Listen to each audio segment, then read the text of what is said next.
Vi har haft en tendens til at forstå klima og biodiversitet som to kriser, der skal løses hver for sig ude i vores landskaber. Hvis vi nu i stedet for tænker dem sammen og tager biodiversiteten og sætter op som det primære formål, så får vi faktisk ret meget på klimaet.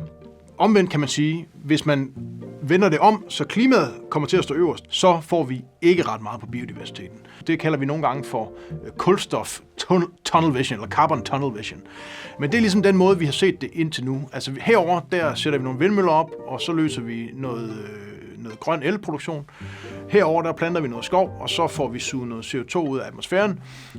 Og herover der laver vi så et naturprojekt, og så får vi løst noget biodiversitet herover. Men sådan fungerer verden bare ikke. Den er ikke på den måde sådan opdelt. Altså naturen, for at den kan fungere ordentligt, for at vi kan have nogle velfungerende økosystemer, så er vi nødt til at lade naturen ligesom interagere på tværs af det her landskab. Ikke? Derfor er det rigtig fornuftigt at tage udgangspunkt i at sige, okay, hvad skal der så til for, at vi kan få de her velfungerende økosystemer, som fungerer med naturlige dynamikker? Vild natur er ikke sådan et eller andet wasteland, rent sådan en eller anden luksus, som vi måske kan tillade os, når vi har løst alle de rigtige vigtige problemer, hvor klimaet selvfølgelig er en af de allerstørste. Jeg har skrevet det kapitel i den her bog, som handler om netop klimaeffekter ved at genskabe vild natur i Danmark. Og derudover har jeg også været redaktør på bogen. Det er jeg sgu meget stolt over, faktisk.